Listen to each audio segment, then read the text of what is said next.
Hello and welcome back to We Learn You Learn. In today's video, I will teach you some basic things about Python. Python is a commonly used programming language. It is used at GCSE Computer Science. Today I will teach you 3 simple things about Python. Let's get started. What's indentation? Well, it's simply putting 4 spaces before writing the next line of code.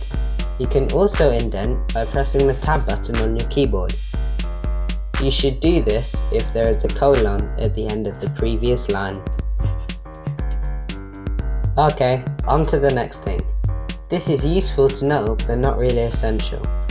If you put a hashtag at the beginning of the line, then you can type whatever you want and the program won't run it.